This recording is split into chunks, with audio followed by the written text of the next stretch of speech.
Tech Time Tuesday. Hey everybody, happy Tech Time Tuesday. Today we are continuing our Tech Times on fuel economy. And with the gas prices being what they are, every little bit is going to help them. And I'm joined with Tommy Henderson. And I got a question for you. Can higher tire pressure save you on fuel?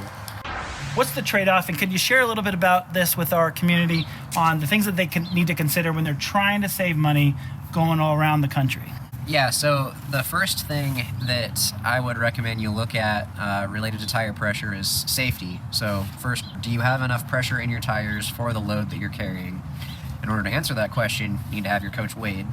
So would definitely recommend having that done at minimum, front axle, rear axle individually. Ideally, you'd want to get it weighed in all four corners. Okay.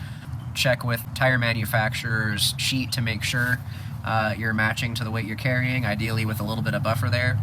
From there, then consider the top end. So look at what is the maximum pressure that the tire can accommodate, and know that on a hot day, you may build 5, 10, 15, maybe even 20 PSI from when you check the tire pressure in the morning to when it builds up, going up a steep grade at 100 degrees. Just keep all those things in mind. From there, it's really just looking at a trade-off. The lower your tire pressure you run, the better your ride is going to be. It's sort of like softening up a spring in your suspension.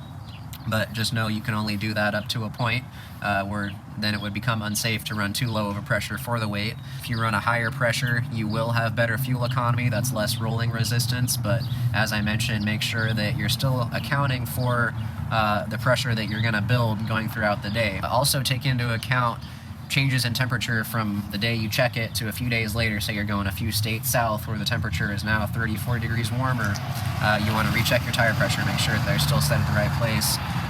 Big changes in elevation, that can also affect your tire pressure readings. So keep an eye on those pressures as you're going throughout your trip. Gotcha. So that's a lot of great information. So to kind of sum it up, if you want a more comfortable ride, look at maybe lowering some of that pressure. If you can handle a little bit of a rough ride and want to save a couple of bucks along your drive, you could increase that pressure.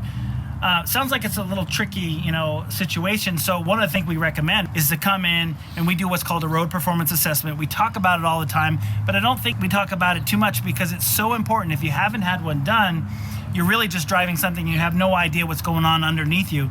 And so that road performance assessment will be able to weight on all four corners like you suggested and basically give you some great recommendations based on where your travel route is and give you some knowledge that can help you maybe not only just have a comfortable ride, but maybe does save you little pennies down the road as you're driving. So none of that can't hurt, right? Right. Awesome. Well, thank you guys for watching this Tech Time video. I hope this is value to you. Watch the next video. It'll be the RPA. It'll explain a little bit about what that is. We appreciate your time. Tommy, thank you so much for sharing your information. Until we see you in another Tech Time video, we wish you safer and happier driving.